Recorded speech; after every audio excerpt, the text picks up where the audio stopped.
What starts as a quiet afternoon in a small-town park quickly turns into something much darker when a cocky deputy crosses the line and humiliates a black woman sitting alone, thinking she's just another easy target.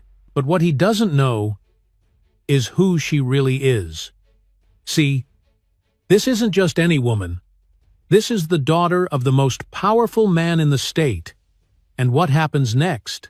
It's more than just a personal fight, it's a battle that shakes the entire justice system to its core. Power, corruption, reckoning, and trust me, you won't believe how it all ends. So stick with us until the very last moment.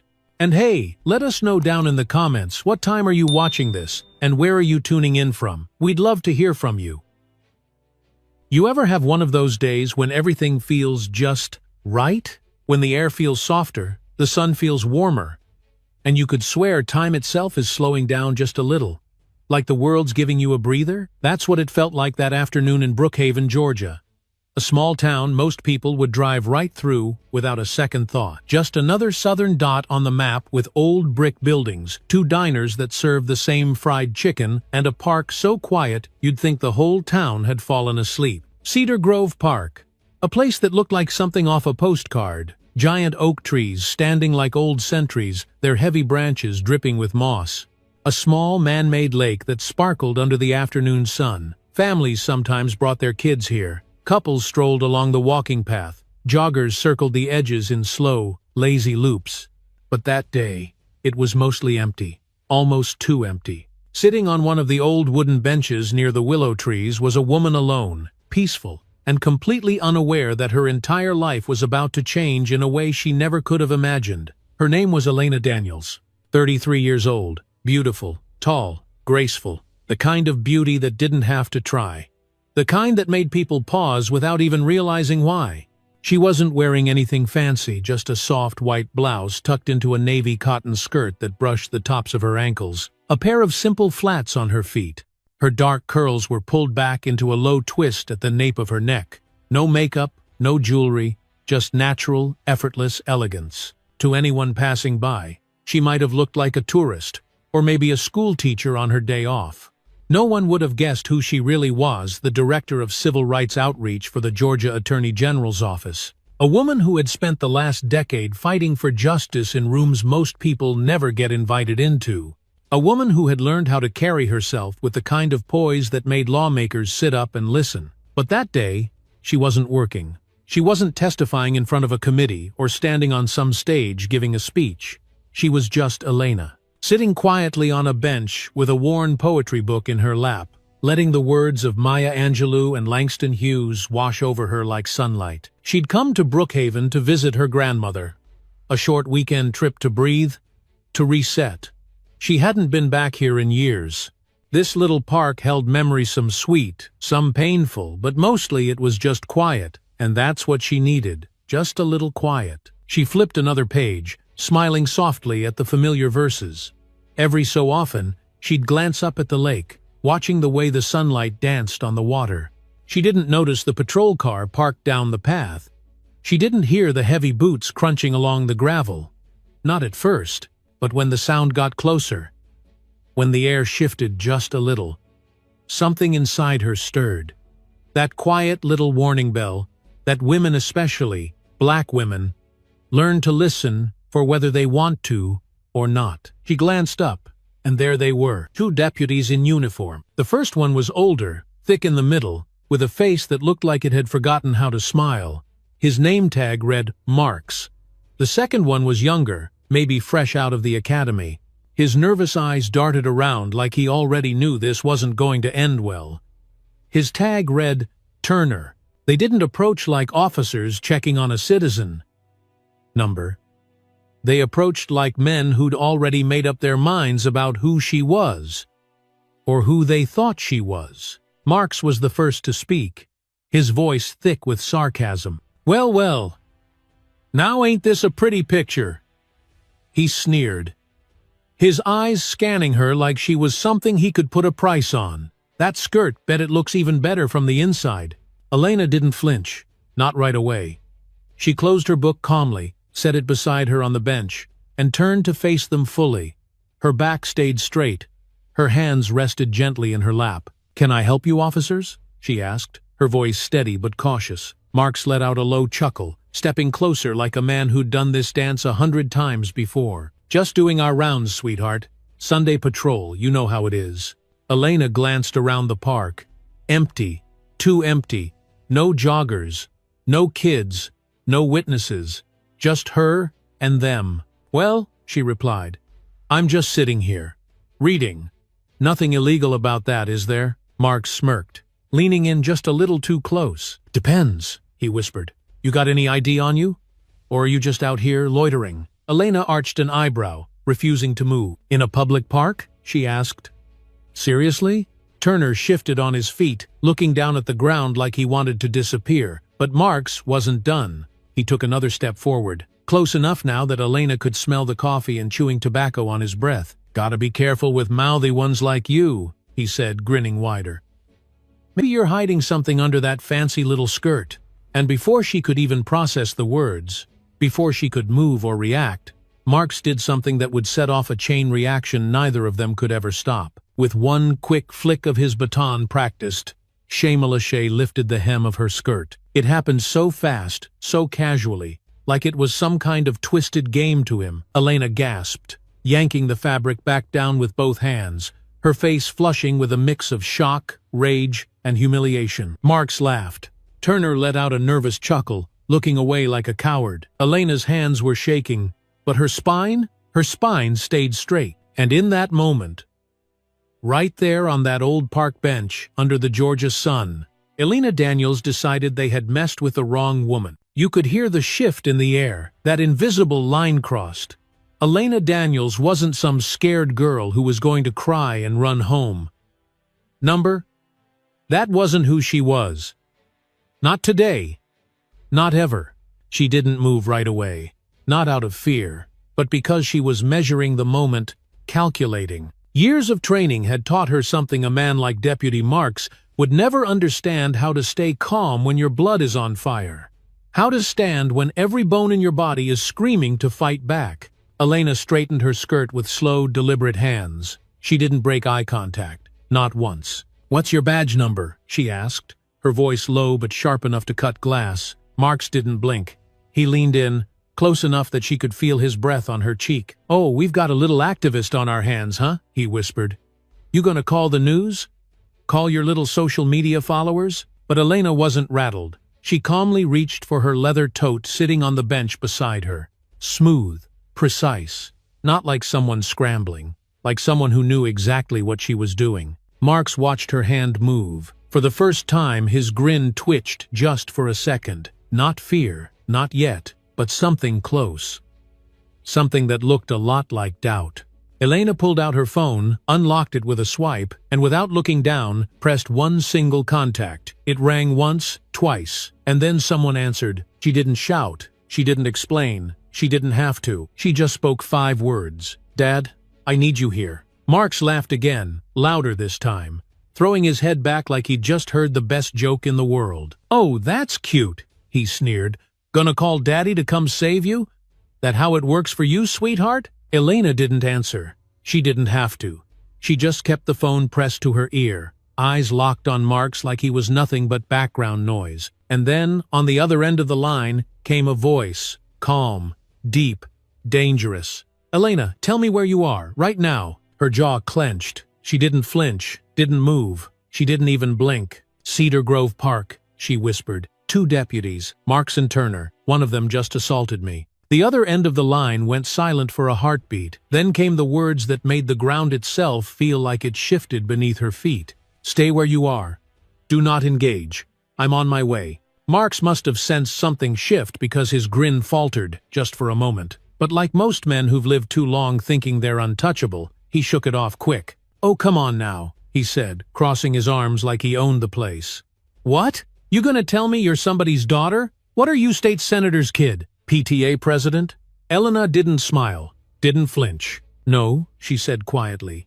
"Chief Justice Nathaniel Daniels. That's my father." And right there, everything changed. Turner froze first. His jaw dropped so fast you could almost hear it hit the ground. His face drained of color. his mouth hung open like he was trying to figure out if this was some kind of trap. But Marks didn't back down. Not yet. He laughed, but it wasn't the same cocky laugh from before. No, this one sounded forced, hollow. "Nice bluff," he snapped. "Good try." But Turner wasn't laughing. He fumbled for his phone, hands trembling as he typed something in a hurry. He stepped back. Just one step. Like he wasn't sure if he wanted to be standing this close to Marks anymore. Ray," Turner stammered, barely getting the words out. "I think she's telling the truth." Marks turned on him fast, eyes narrowing. "Shut up, Blake." "No, listen seriously," Turner whispered, panic rising in his throat. "Her name's Daniels. I've heard that name before.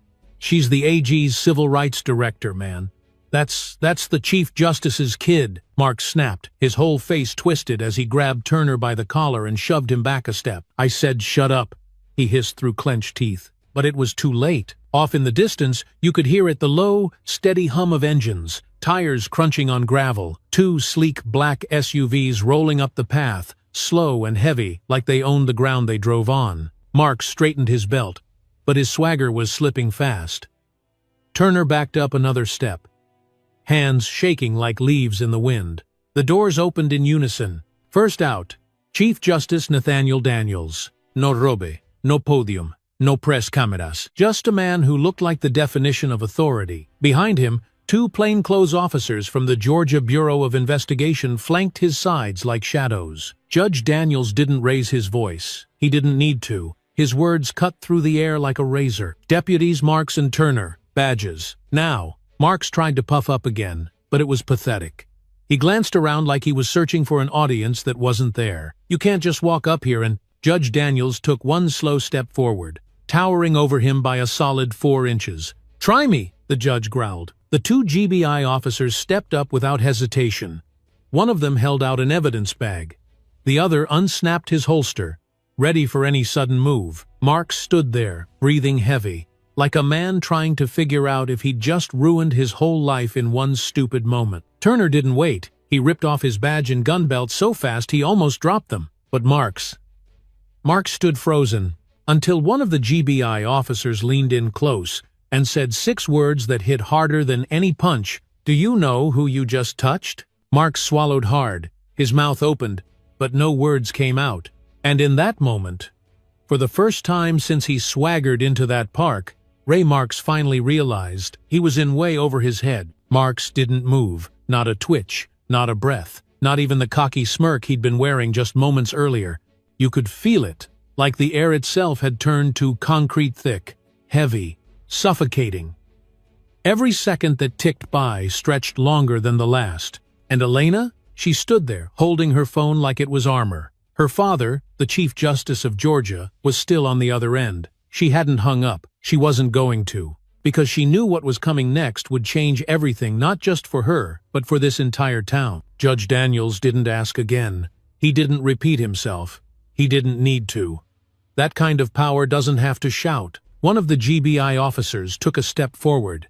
His voice was firm, professional, but it carried a warning underneath every word. "Deputy Marks, badge, weapon, now." Turner had already surrendered his. His hands were shaking so hard you could hear the metal from his belt clinking in the evidence bag. But Marks?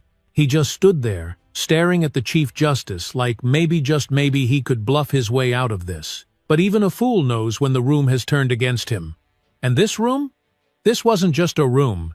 It was a trap he'd built with his own hands. Slowly, reluctantly, Marks unbuckled his duty belt. He held it like it weighed 1,000 pounds. His hand hovered for just a second longer than it should have, and then he dropped it in the bag with a loud metallic thud. But he didn't give up his badge. Not yet. Judge Daniels took another step forward, close enough now that Marks could see the fire in his eyes. "You've got 5 seconds, the judge said quietly. "Don't make me count." Marks's jaw flexed. His face turned red. But in the end, he knew. Everyone did. He ripped the badge from his chest and threw it into the bag like it had burned him. And just like that, the title he'd used to humiliate, threaten, and degrade was gone. But it wasn't over. Not even close. Elena finally lowered her phone, ending the call. She didn't need to say another word to her father. He was standing right in front of her now, and the look in his eyes, It wasn't just anger. It was heartbreak, seeing his daughter, standing there, holding her skirt like it was the only thing protecting her from the world. The chief turned to her slowly. "Are you all right?" he asked softly, as if the wrong word might make her crumble. Elena's throat tightened. She opened her mouth to answer, but all that came out was a shaky breath. She swallowed hard, forcing herself to stay upright. "I'm standing," she whispered. Judge Daniels nodded once, but the fire in his chest only burned hotter. He turned back toward the two officers, and that's when the rest of the park started to come alive. Voices, footsteps, people emerging from the path, from behind trees, from parked cars. Word had spread. Whether it was the sound of the SUVs rolling in or the tension thick enough to choke on, people had noticed. And now, they were here. Phones were already out, some folks recording, others live streaming. Bystanders who'd seen enough over the years to know exactly what was happening. An older black man, maybe in his 70s, wearing a faded Korean War veteran's cap, stepped forward. His hands were steady. His voice was louder than it had any right to be for a man his age. "I saw the whole thing," he declared. "She was just sitting here. He came up and flipped her skirt like she was nothing, right in front of God and everybody." A young mother with a toddler on her hip nodded, eyes burning with rage. "I saw it too. That man," she pointed right at Marks. "He laughed. He laughed like it was some kind of game." Judge Daniels didn't turn. He didn't need to. He could feel the crowd growing, gathering strength like a wave. The GBI officers moved quickly now. One of them radioed for Internal Affairs Command. The other started calling in Deputy Chief Maria Alvarez, the highest-ranking officer overseeing misconduct investigations in the state. And just when you thought the air couldn't get any heavier, a voice crackled over the radio, loud enough for the whole crowd to hear. "Copy that. Deputy Chief Alvarez en route. ETA 5 minutes. Marks turned pale. Turner looked like he was about to pass out. Elena didn't move. She stood rooted to the ground, staring at Marks, not with fear, but with something far more dangerous. Clarity. "You thought you could do this to anyone," she said softly, but every word landed like a hammer. "You thought I'd be too scared to fight back. You thought nobody would believe me." Mark swallowed hard, his throat bobbing visibly. "You don't know how many women like me you've done this to," she continued. "But I promise you this. You're going to find out exactly how wrong you were." And that's when the second wave hit. Deputy Chief Alvarez's black SUV rolled up fast and hard. She didn't wait for introductions. She stepped out in a sharp navy blazer, sunglasses sliding down just enough for everyone to see the fire in her eyes. She walked straight to the GBI officers, took one look at Marks and Turner, and held out 2 sealed envelopes. "Official notice of immediate suspension," she announced loud enough for the gathering crowd to hear. "Both of you. Effective now." Marks tried to protest, but Alvarez shut him down with a single raised hand. "I don't want to hear it," she snapped. "Weapons, badges, now." They'd already handed them over. But she wasn't finished. She leaned in, lowering her voice just enough that only Marks could hear. "And just so we're clear, you'll be answering to more than me. The DA's office has already been notified. You're not walking away from this." And in that moment, under the weight of public humiliation, stripped of his badge, his weapon, and his power, Deputy Travis Marks finally realized the only thing left for him to do was regret ever laying a hand on Elena Daniels. There's something you need to understand about power. It's not about who talks the loudest. It's not about who wears the badge, who carries the gun, or who walks around like they own the street. Real power is quiet. Real power shows up when you least expect it. And when it does, if you're the one standing on the wrong side of it, you feel it in your bones before you ever see it coming. That's what was happening right now in Cedar Grove Park, because Elena Daniels wasn't standing there alone anymore. Her father, Chief Justice Nathaniel Danielshad, arrived.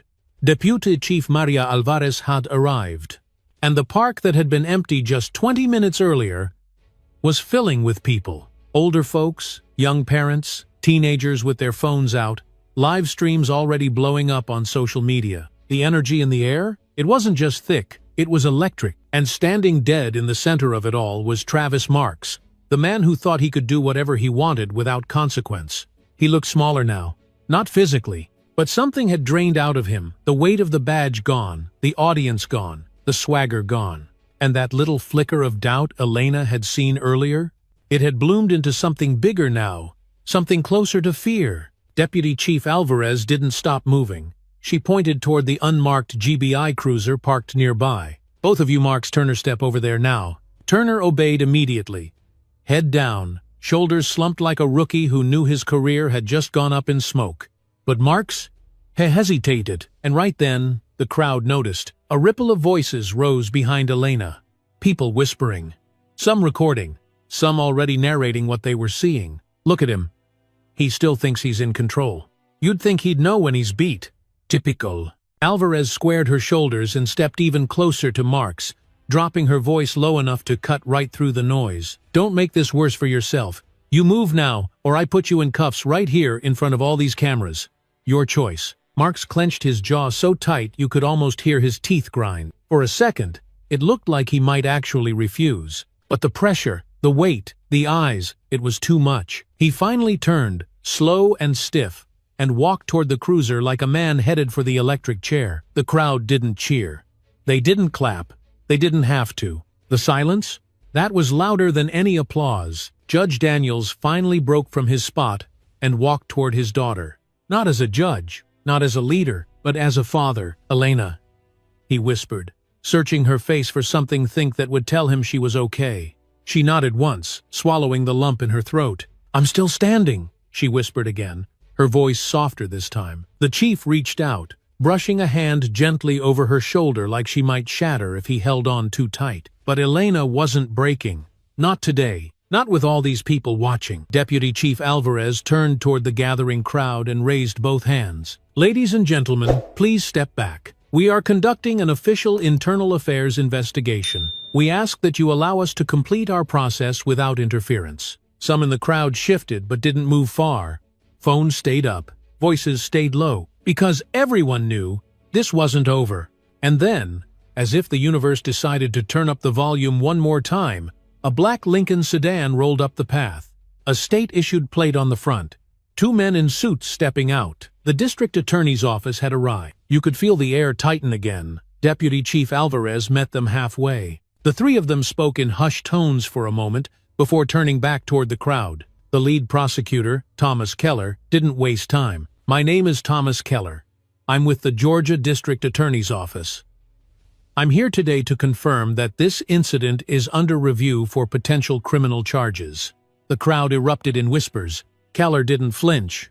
He continued, "We have multiple eyewitness accounts, video evidence, and a formal statement from the Chief Justice himself. I want to be clear. No one is above the law."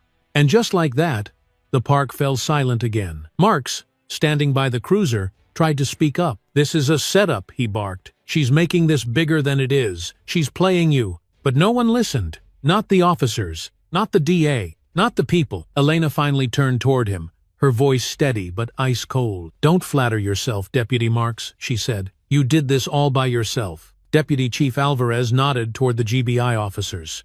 "Cuff him!" Marks froze again. "You can't be serious," he spat. "I didn't even touch her with my hands." Alvarez didn't blink. "You used your baton to lift her skirt.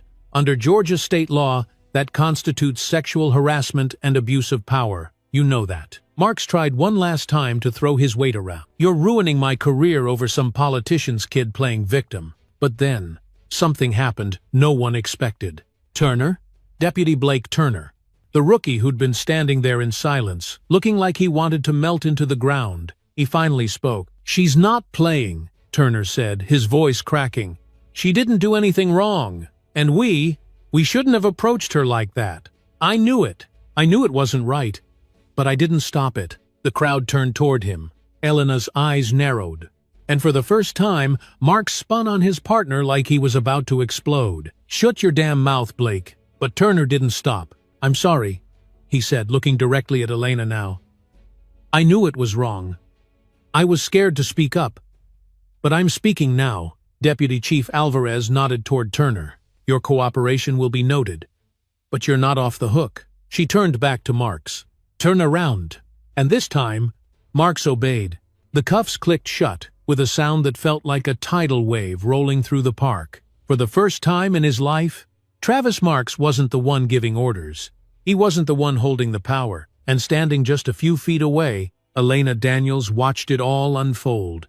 Knowing in her heart, this was just the beginning. If you've ever seen a small town try to hide a scandal, you know exactly how this next part goes. Because while the park was filling with witnesses, and while Deputy Marks stood there cuffed with his career in ashes, the story had already spread like wildfire beyond those trees. See, in towns like Brookhaven, you can cover a lot of things up. You can hide misconduct. You can silence a few voices. You can even make whole complaints disappear in paper. But what you can't stop is a community that's had enough. And that's what was happening right now. Because by the time the GBI cruiser rolled away with Marks and Turner in the back, there wasn't a soul in that park who didn't know the truth had just blown wide open. The live streams were still running. Dozens of them. TikTok, Facebook Live, Twitter. It didn't matter the platform people were watching. One clip was already starting to rack up views. A shaky cell phone video showing Marks grabbing Elena's skirt. The gasp. The laughter. The moment she stood up and demanded his badge number. And you better believe, folks were paying attention. An older man in the crowd, wearing a bright yellow Veterans for Justice t-shirt, stepped closer to where Elena stood. His voice carried like he'd been waiting years to say it. "I've been coming to this park for 20 years, he said. "I've watched those two mess with folks who look like you more times than I can count. Always figured nothing would ever change." He paused, looking her dead in the eye. Until today, a ripple of agreement moved through the crowd. Nods. Murmurs. People looking at each other like they were seeing their neighbors, really seeing them for the first time in years. Another woman, holding a little girl by the hand, wiped tears from her face. "We've been telling people this happens," she whispered, almost like she couldn't believe someone had finally listened. "But they always said we were exaggerating, that we were making trouble." Elena swallowed hard. She felt every word.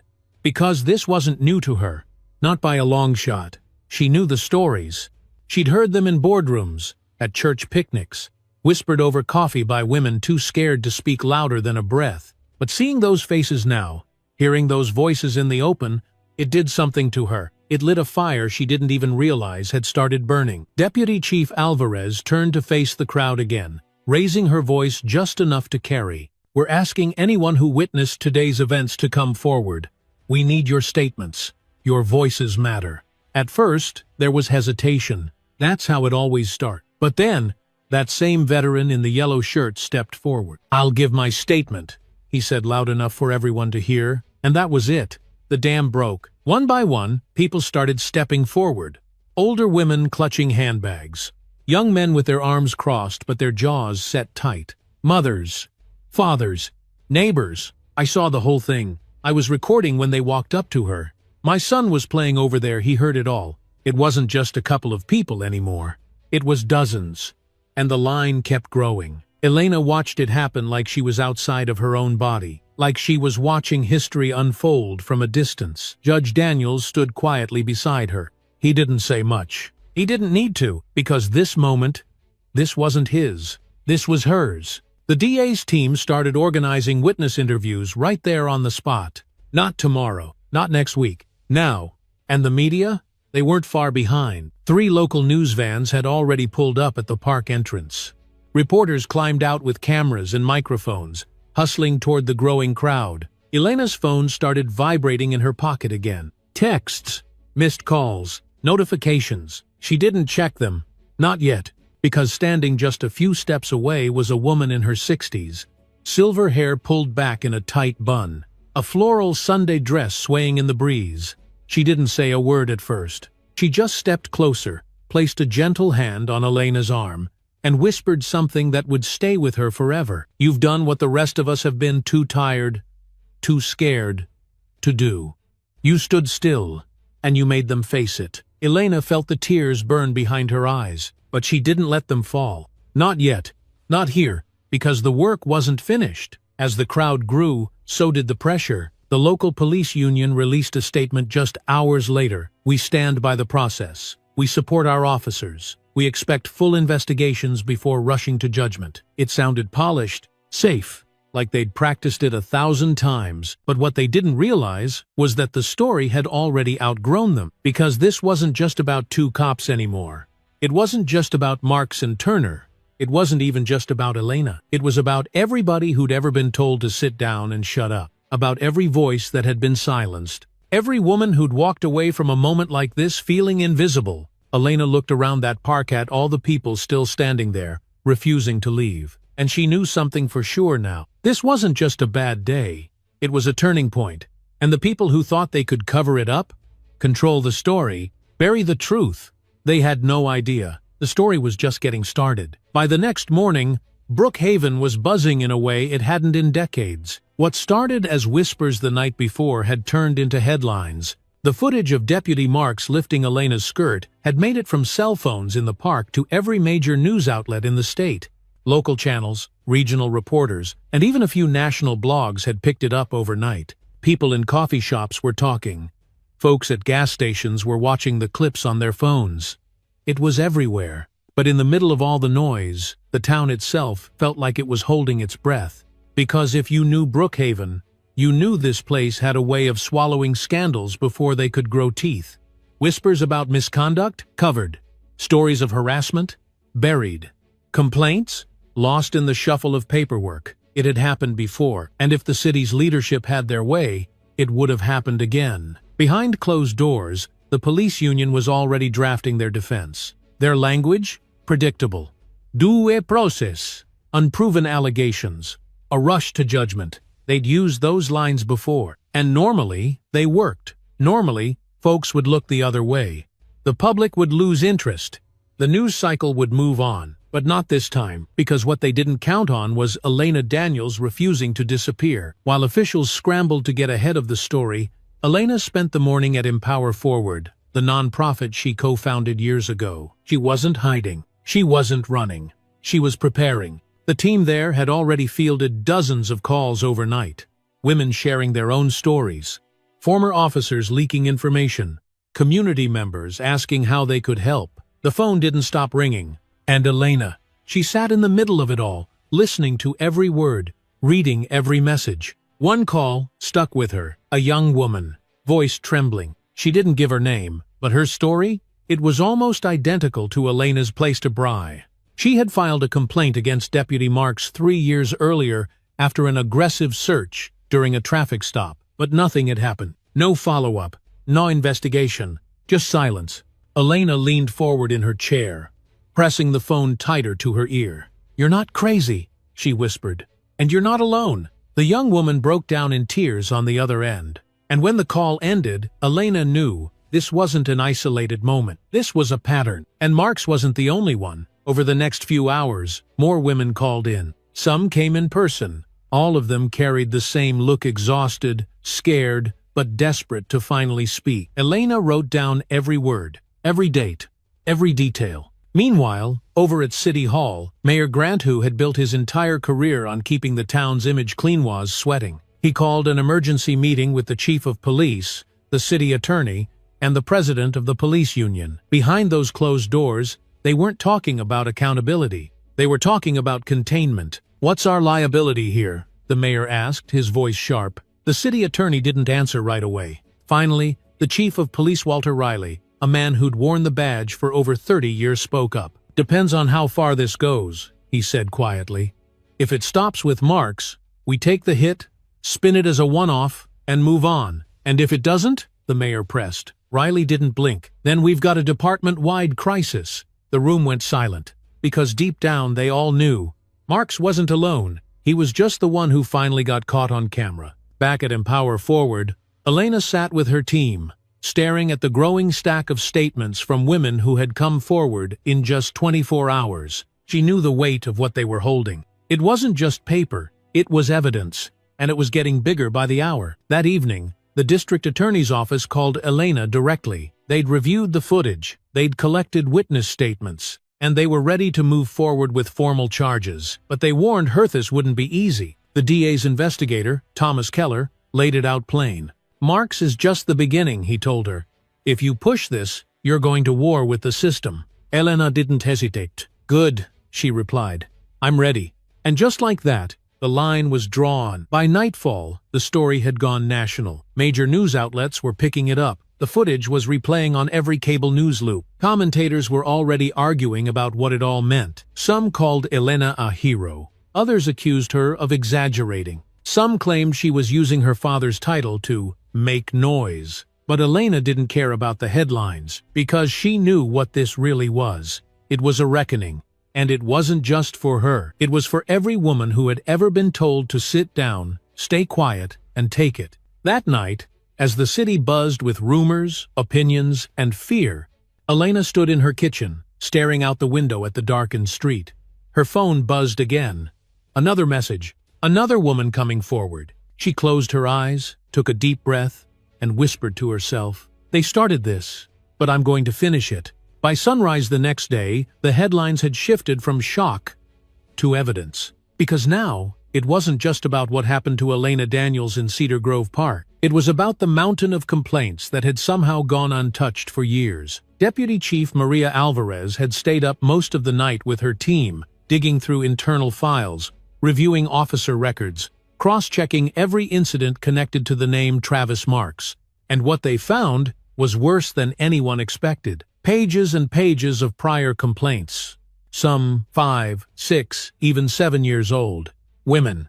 All of them young. All of them Black or Latina, filed under phrases like inappropriate behavior, unauthorized searches, and excessive force. But almost every case had been marked the same way. Closed. Unsubstantiated. No further action. Deputy Alvarez slammed her fist on the table. "How the hell did this keep getting buried?" she growled. One of her investigators, a younger agent named Rosa, shook her head, flipping through the old reports. "Looks like every complaint was pushed through internal channels," Rosa explained. "No outside review. No community oversight. It just stopped at the top." Alvarez didn't have to ask who the top was. She already knew. Chief Walter Riley. He'd been the one signing off on those reports for years, waving them through, letting them die on paper. And now, that paper trail was about to blow wide open. Meanwhile, back at Empower Forward, Elena and her team were preparing for something even bigger. They'd started mapping every single woman who had reached out. Names, dates, locations, and that map, it told a story no press conference could spin. Because it wasn't just Cedar Grove Park, it was traffic stops, night patrols, routine check-ins, and it wasn't just Marks. Another name started showing up. Officer Roy Benton, an older cop with nearly 2 decades on the force. Same complaints. Same women. Same patterns. Elena sat back in her chair, staring at the wall of notes, connecting the dots in her head. "They protected him," she whispered. "They protected all of them." Her phone buzzed again. Another message from a woman named Kiara, 24, terrified, but ready to come forward. Kiara had filed a complaint 3 years ago. Said Marks had pulled her over on a side road, claimed she looked nervous, forced her out of the car, and searched her in front of traffic. She had reported it, but no one had followed up. No phone call. No interview. No action. She'd carried that fear for years, until she saw Elena on the news. Elena called her immediately. Kiara's voice shook as she spoke. "I didn't think anyone would ever believe me," she whispered. Elena closed her eyes, steadying her breath. "I believe you," she promised. "And I'm going to make sure the whole world hears your story." By the time noon hit, Deputy Alvarez's office was in full lockdown. Files spread across every surface. Agents on the phones, calling witnesses, digging into reports that had been shelved for far too long. And right in the middle of it all was a letter, signed years ago by Chief Riley himself, formally closing 6 misconduct investigations against Travis Marks without a single interview conducted. Alvarez stared at it for a long moment, her jaw tightening. "This isn't incompetence," she muttered. "This is a cover-up." And if she was right, that meant the entire department was about to face something bigger than a scandal. It was about to face a federal investigation. Meanwhile, the DA's office wasn't sitting still. They called a press conference for that afternoon. Not to give updates, but to confirm what everyone had feared, that the state had probable cause to bring criminal charges. The courthouse steps were packed. Reporters, community leaders, activists, citizens holding signs that read, "Justice for Elena, and we believe the victims." Elena stood off to the side, out of the camera's line of sight, watching every word unfold. When Thomas Keller took the podium, the crowd hushed. "We have conducted a thorough review," he announced. "We have gathered testimony from multiple victims, witnesses, and law enforcement officials." He paused, looking directly into the cameras. "And we have identified a pattern of misconduct that can no longer be ignored." Gasps rippled through the crowd. Keller continued. "Effective immediately, our office is preparing formal charges against Deputy Travis Marks, and we are expanding our investigation into possible departmental negligence." That last word hung in the air like a thunderclap. Negligence. Not just Marks. The whole department. The police union released another statement within the hour claiming the DA was weaponizing the justice system and attacking law enforcement unfairly. But it didn't land the way they'd hoped, because by then, too many people had seen too much. And Elena, she wasn't backing down. That night, sitting in the same spot in her non-profit office, she started drafting something new, a public statement, not just for herself, but for every woman who had come forward, for every voice that had been buried, for every life that had been told it didn't matter. When she finished, she stood up, walked to the front window, and looked out at the quiet street. And in that moment, she knew the real fight was just beginning. By the next morning, the energy across Brookhaven had shifted again, but this time, it wasn't just tension, it was momentum. The DA's press conference had lit a fire nobody could put out. Not the police union, not City Hall, not even the chief of police himself. Because what had started as a single incident in Cedar Grove Park had now blown the lid off a department-wide cover-up. And the people? They were wide awake. You could feel it everywhere. People gathered in coffee shops, barber shops, diners. They weren't whispering anymore. They were angry. They were talking loud. And for the first time in a long time, they weren't afraid of who might be listening. The sidewalks outside City Hall were lined with more than just reporters now. There were citizens. Some held signs. Some just stood there in silence. But all of them had one thing in common. They weren't going anywhere. Inside, the mayor called another emergency meeting, this time with Chief Riley, the city attorney, and the city council president. The tension in the room? Thick enough to choke on. "We need to get ahead of this," the mayor snapped, slamming his hand on the conference table. But Chief Riley shook his head. "It's too late for that," he muttered. "The day's coming for us, and they're not coming alone." Because what none of them expected was that the Justice Department had officially opened a civil rights investigation into Brookhaven's police department. Federal agents were already on the ground, reviewing files, interviewing citizens, and looking deeper than anyone in that room wanted to admit. Meanwhile, back at Empower Forward, Elena's office was overflowing with women coming forward. Victims who had stayed silent for years, now standing side by side, ready to tell their stories. Elena stood at the front of the room, hands clasped tight, watching as they shared their pain, their fear, their anger. Some spoke with shaking voices. Others stood tall like they'd been waiting their whole lives for this moment. And when it was over, Elena stepped forward. Her voice was soft, but every word carried weight. "I know this feels overwhelming," she told them. "I know it feels bigger than us." She paused, looking at each face in the room. "But this is how it starts. Not with politicians, not with headlines, with us. With people who refuse to stay quiet any longer." The women nodded. Some wiped tears from their cheeks. Others clenched their fists, because they knew she was right. This wasn't just a moment, it was a movement. And that movement was starting to scare the people in power. Across town, the police unions scrambled to push their narrative. They held a press conference of their own, stepped up to the podium with tight smiles and rehearsed lines. "We believe in due process," the union president declared. "We stand by our officers, but we also support accountability." It sounded good on paper, but the people in the crowd weren't buying it. Because while the union talked about supporting accountability, they weren't taking responsibility. And the crowd? They were done listening to empty words. Later that night, Elena received an anonymous tip. A former officer, too scared to go public, but willing to share what they knew, and what they revealed was devastating. Turns out, Chief Riley had been quietly suppressing misconduct reports for over a decade. Not just Marks, not just Benton, but dozens of officers. Elena's hands shook as she read the list of names. Pages and pages of documented abuse, all swept under the rug. She took the information straight to Deputy Chief Alvarez. Alvarez didn't flinch. She leaned back in her chair, exhaled slowly, and picked up the phone. "Call the DA," she told her team. And loop in the feds. We're taking this all the way. And just like that, the investigation exploded. By morning, the Department of Justice had taken control of the case. And the people? They showed up again. This time outside the police department headquarters. Dozens turned into hundreds. Teachers, veterans, mothers, students. They held signs that read, "Enough is enough," and "Justice for all victims." Elena stood in the back of the crowd, watching as the community she loved found its voice. It was messy, it was raw, it was real, and it was long overdue. Later that afternoon, Thomas Keller stood on the courthouse steps again. But this time, he wasn't just announcing charges against Deputy Marks, he was widening the net. "We have sufficient evidence," Keller announced, "to expand this investigation into departmental leadership, including Chief Walter Riley." The crowd erupted. Reporters shouted questions.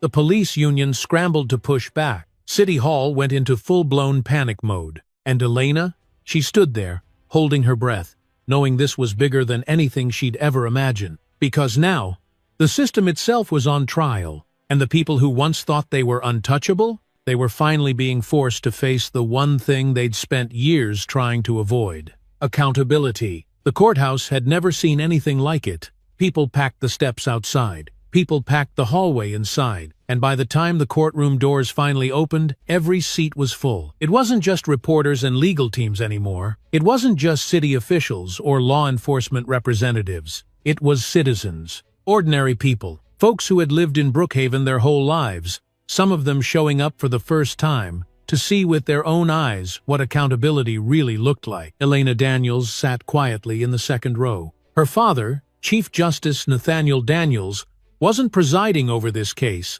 That would have been a conflict of interest. But he was there, sitting beside her, his hand resting on top of hers, and in front of them sitting at the defense table in a cheap gray suit was Travis Marks. No badge, no belt, no uniform, just a man who looked smaller than anyone had ever seen him. His lawyer sat stiffly at his side, flipping through papers, pretending to be in control. On the other side of the courtroom, the district attorney's team sat ready, files stacked high. Witness prepped, evidence locked and loaded. And right there on the prosecution's witness list was Deputy Blake Turner. You could feel the tension thicken as the bailiff called the court to order. "All rise." The judge entered, a woman with salt and pepper hair and sharp eyes that missed nothing. When she took her seat and the room settled, the trial officially began. The prosecution opened first. They didn't start with speeches. They didn't start with accusations. They started by rolling a flat-screen television into the courtroom, wheeled it right up in front of the jury, plugged it in, pressed play, and there it was, the video. Marks, walking up to Elena, leaning in, flipping her skirt with his baton. The entire courtroom froze. There was no commentary, no dramatic music, just cold, hard footage. When the clip ended, the silence was deafening. The prosecution turned to the jury. "Ladies and gentlemen, you've just witnessed what this case is about." And just like that, the witnesses began to take the stand. One by one, they told their stories. The veteran in the yellow justice t-shirt, the young mother with her toddler, even a retired teacher who had just happened to be passing through the park that day. They described what they saw, what they heard, and most of all, how it felt to watch someone with a badge humiliate a woman who had done absolutely nothing wrong. Then it was Elena's turn. She stood slowly, walked to the witness stand, and took the oath. When she sat down, the prosecutor approached. "Miss Daniels, can you tell the court, in your own words, what happened that day?" Elena didn't look at Marks, not once. She kept her eyes on the jury. She told them everything. How she was just sitting on that bench. How the officers approached. How Marks mocked her. How he lifted her skirt like she was some kind of prop in a joke. And when she spoke, her voice didn't shake. She told them about the fear, about the shame, about how, in that moment, she wasn't afraid of being arrested. She was afraid of being erased. The jury watched her. Some leaned forward. Some clenched their hands in their laps. When Elena finished, she stood, walked back to her seat, and didn't look back. The defense tried to fight back, tried to paint Marks as a good officer who'd made a bad judgment call. They called character witnesses. They talked about his years of service, his commendations, his record clean on paper, they claimed. But the prosecution had done their homework. They pulled up the internal files, the buried complaints, The documented pattern of misconduct. And they didn't stop there. They called Deputy Turner to the stand. He sat down, cleared his throat, and for a moment, it looked like he might backpedal. But then, he started talking. He told the court how he'd watched Marks do things that felt wrong, things that violated protocol, but how he'd kept his mouth shut because he was new, scared, afraid to cross the line. Until now. I should have stopped him, Turner said quietly. I knew it.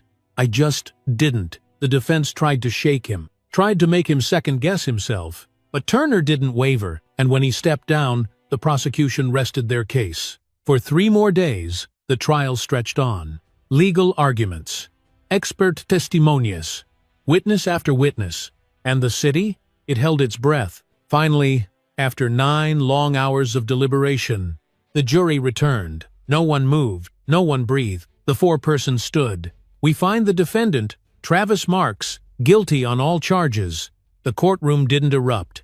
There wasn't shouting or clapping. It was something quieter, heavier, like 1,000 people had all exhaled at once. Elena sat still, her hands folded tightly in her lap. She didn't cry. She didn't cheer. She just closed her eyes and let herself breathe, because the truth had landed. And for the first time in a very, very long time, justice had a name. Brookhaven wasn't the same after that verdict. The moment the word guilty echoed through that courtroom, it was like the whole town cracked wide open. People cried. Some stood in stunned silence. Others outside the courthouse watched the news alert hit their phones like lightning. Travis Marks found guilty on all counts. But the fight? It wasn't over. Not yet. Because guilty wasn't the end. Sentencing was still coming. And if you know anything about how the system works, you know that a guilty verdict doesn't always mean justice feels complete. Not until the punishment matches the harm. So the community waited. 2 long, tension-filled weeks. And when sentencing day finally arrived, it was like the whole city showed up. People lined the sidewalks against him, holding signs, others just standing there, arms crossed, hearts pounding. No yelling, no chants, just presence. Because sometimes, presence is the loudest sound of all. Inside, the courtroom felt smaller than ever, the energy tighter, more fragile. Elena sat in the same seat as before, this time flanked by her legal team from Empower Forward. She wasn't alone, she wasn't scared, but she was ready. Travis Marks entered through the side door, not in uniform, not in street clothes, but in a gray suit that looked 2 sizes too big. His face? Blank.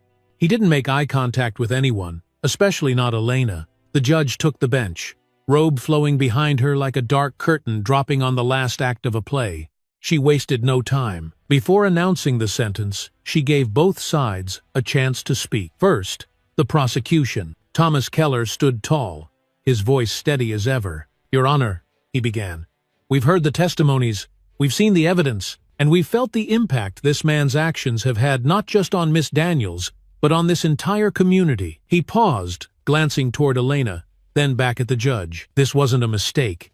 It wasn't a lapse in judgment. It was a deliberate abuse of power, and this community deserves more than a slap on the wrist. The courtroom nodded along quietly. Everyone knew he was right. Next, the defense stood up. Marks's attorney tried one last time to sell the narrative. Your Honor, Mr. Marks has served this city for over 15 years. He has a family. He's made mistakes. Yes, but he's not a monster. We ask for leniency, probation, counseling, an opportunity to rebuild. The room felt like it shrunk even smaller. And then, the judge turned to Elena. Miss Daniels, would you like to address the court? Elena stood. Every eye in the room followed her as she walked to the podium. And when she turned to face the judge, she didn't hold a paper. She didn't pull out notes. She just spoke from the heart. When he lifted my skirt, she began softly. He wasn't just trying to humiliate me. He was trying to remind me of where he thought I stood. Beneath him. She paused, steadying her breath. He didn't see a human being sitting on that bench. He saw a target, something to laugh at, something to control. But what he didn't know was that I've spent my whole life standing taller than men like him. The courtroom didn't move. No coughing, no shuffling, just silence. Elena's voice grew stronger. I don't stand here today asking for revenge. I stand here asking for something far bigger: accountability, not just for me, but for every woman who was told her voice didn't matter. For every person who watched that video and knew, deep down, they'd seen it happen before. She swallowed hard, holding back the tears, threatening to break loose. This sentence, it's not just about punishment. It's about sending a message to every badge in this city that we see you, and that we won't stay silent anymore. She stepped back, took her seat, and didn't look back. The judge sat quietly for a moment, the weight of the room pressing down like a heavy fog. And then she spoke. "Mr. Marks," the judge began, "your actions were not just criminal, they were cowardly. You used your badge not to protect, but to degrade. And this court will not allow that to go unanswered." She leaned forward, her voice slicing through the air. "I hereby sentence you to 18 months in county detention, followed by 12 months of probation, mandatory counseling for abuse of power, and a 5-year ban from serving in any law enforcement capacity." Marks didn't move, didn't flinch, didn't blink. The judge continued. "You will also complete a behavioral correction program before any consideration of early release. And let me be clear, this court expects you to comply fully, or you will serve the full sentence without exception." And just like that, it was over. The bailiff approached, cuffed Marks at the waist, and led him out the side door. No cameras, no audience, no applause. He left the same way he entered, small, silent, and powerless. Outside the courthouse, the crowd waited. When the doors opened and the news broke, 18 months in detention, probation, a 5-year law enforcement ban, the reaction wasn't loud. It was quiet, steady, like a city finally letting out the breath it had been holding for far too long. Elena stepped out with her team, her father by her side. Reporters rushed toward her, shouting questions. But she didn't stop, didn't wave, didn't speak, because the fight didn't end with a gavel. It didn't end with a sentence. Elena Daniels knew this was just the beginning. And somewhere deep inside, she knew the work ahead was bigger than one courtroom, one verdict, or one man in handcuffs. It was a movement now, and she was just getting started. After the sentencing, most people thought the headlines would die down, that Elena would quietly step back, that the news cameras would move on, and that life in Brookhaven would go back to the way it was before. But the people who thought that didn't really know Elena Daniels, because what happened in that courtroom wasn't the end of her fight. It was the moment she finally understood exactly what she had to do next. And that next step? It started small, at a folding table in the back office of Empower Forward, surrounded by the women who had stood beside her since this all began. They were tired, they were hurting, but they were ready. Elena stood in front of them, holding nothing but a dry erase marker and a blank whiteboard. She turned to face the room. "We did something they didn't think we could do," she began. "We stood up, we spoke out, and we didn't back down." She paused, looking at every face in that room, faces she had come to know, faces that carried stories no headline could ever fully capture. "But it's not enough," she continued. "They'll call this a win and expect us to go home. But the truth is, this wasn't just about me. It never was." She uncapped the marker and wrote 2 words on the board. "What's next?" The room went quiet, not because they didn't have ideas, but because they knew this was bigger than any of them had imagined. And that's when the idea came. A mobile justice outreach project. A survivor-led network that didn't wait for people to come to them, but went straight into neighborhoods where people were too scared or too exhausted to speak up. Elena called it the Dignity Project, and it didn't take long for the team to get to work. Within weeks, they had partnered with local organizations, trauma counselors, legal experts, and volunteer advocates. They started building something that had never existed before in Brookhaven, a mobile legal and emotional support team, ready to roll into communities with real resources. No waiting rooms, no judgment, no bureaucracy, just help, just presence, just people showing up. And when the first bright blue van rolled out of the Empower Forward parking lot, painted with the words, "You matter, we hear you," across both sides, Elena stood on the sidewalk, tears burning behind her eyes. Because this time,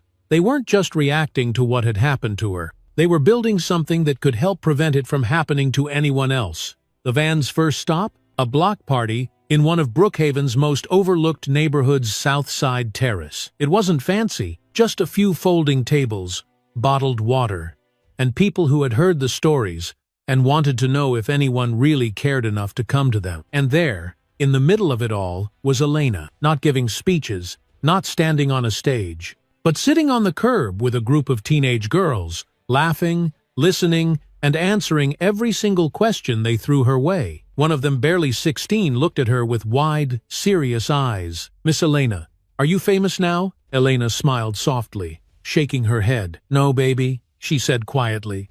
"I'm just visible." And that was the difference. Because being visible meant people knew who you were. It meant they watched what you did. It meant they expected you to keep showing up. And that's exactly what Elena planned to do. Week after week, the van kept moving.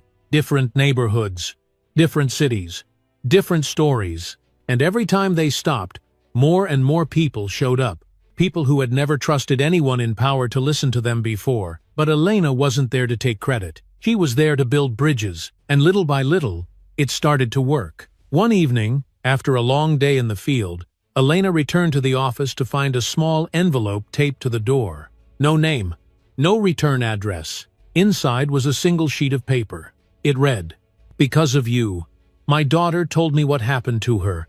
Thank you." Elena stood there for a long time, holding that note in her hands, feeling the weight of it press into her chest, because she knew what that meant. The fight wasn't just hers anymore. It belonged to every voice that had finally found the courage to speak. And that was worth every sleepless night, every headline, every step forward. Because they weren't just surviving now, they were building, and they were doing it together. By the time fall rolled around, Brookhaven wasn't the only place watching what Elena and her team were building. The energy that started in that small park had begun to spread. Survivor groups from other towns started reaching out. Law students from across the state were volunteering to help with paperwork, advocacy, and legal clinics. And community leaders in cities Elena had never even visited were asking, how do we bring this to our people? The shift was happening. Not because politicians finally decided to care, but because everyday people started seeing what was possible when someone dared to stand up and stay standing. And the system? It had no choice but to respond. Because with all eyes on Brookhaven, the state Senate had finally started moving on public safety reform. It wasn't perfect, it wasn't fast, but it was real. Elena sat in the back row the day the Community Accountability Bill passed committee. The bill included statewide requirements for civilian review boards, public reporting of officer misconduct, and mandatory cultural and trauma-informed training for all law enforcement agencies. It wasn't everything, but it was something. And Elena knew better than anyone that something was a start. She didn't give a speech that day. She didn't stand at a podium or face the cameras. She just sat there quietly, watching it happen. Because she knew the work ahead wasn't about headlines or applause. It was about keeping the door open for the next person brave enough to walk through it. Back at Empower Forward, the Dignity Project van had become more than just a symbol. It was a movement. They were now running 2 vans, covering not just Brookhaven, but 3 surrounding counties. And every time those wheels hit the road, the stories kept coming. People who had been silenced for years, people who had been ignored, people who had given up hope, they were talking. And Elena? She kept showing up to listen. One night, after a long day of outreach in a rural farming community, Elena sat alone in her office, flipping through intake forms. So many names, so many stories. She leaned back in her chair, rubbing her temples, when her phone buzzed. It was a blocked number. She almost ignored it, but something told her to answer. On the other end was a voice she didn't recognize, older, worn, but steady. "I'm sorry to bother you," the man said softly. "I'm not calling for me. I'm calling because I saw my granddaughter watching your story on the news last week." Elena didn't say a word. She just listened. "She told me something that happened to her last year," the man continued, his voice cracking. "She never told anyone before, not her mama, not me, but she saw you standing there, and she said if you could talk about it, maybe she could too." Elena felt her throat tighten. "Thank you," the man whispered. "Thank you for showing her that she's not alone." The call ended, but Elena sat there for a long time, staring at the phone in her hand. Because that's why she kept fighting. Not for recognition, not for power, but for that one person who needed to believe they were worth hearing. The next morning, the team met early to prepare for another day on the road. But this time, Elena had something new to share. She pulled out a proposal she'd been working on quietly for weeks, a statewide survivor advocacy network, connecting people in every corner of Georgia to legal resources, emotional support, and community-led action. She called it the Bridge Project, because that's what it felt like now. Like they were building a bridge, from silence to action, from fear to courage, from isolation to solidarity. And the team? They didn't hesitate. They were all in. By the end of the month, they had secured enough funding to launch pilot programs in 2 additional counties, and the momentum just kept building. City after city started reaching out. Organizations from neighboring states asked for help replicating the model, and survivors who once whispered their stories in fear were now standing on stages, leading workshops, mentoring others. Elena stood back, watching it unfold, knowing the work would never be finished, but feeling, for the first time, like they were finally ahead of the storm. And then, something unexpected happened. She received an invitation to speak at the State Attorney General's Public Integrity Conference. At first, she thought about saying no. She wasn't a politician.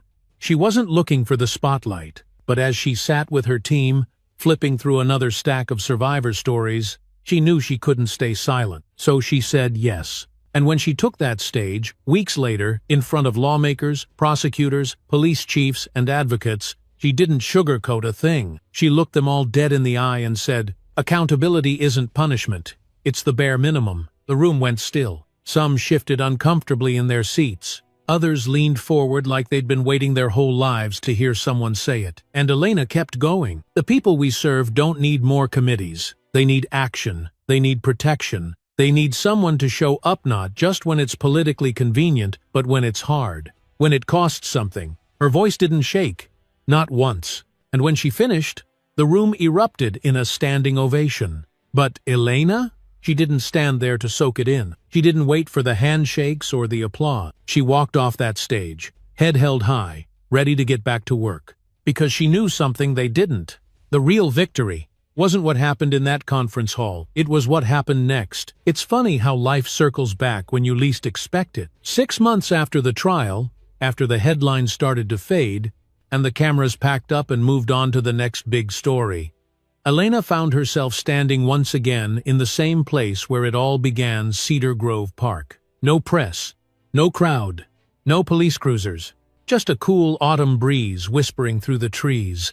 The old wooden bench sitting under the willow, worn and cracked, just like it had been that day. Elena stood there for a long time, just watching the leaves fall like slow-motion raindrops. She hadn't come here for closure. She hadn't come here to reflect. She had come because it felt like the right thing to do. And this time, she wasn't alone. Sitting on the bench were 3 women who had walked beside her through the entire journey: Kiara, Mariah, and Tanya.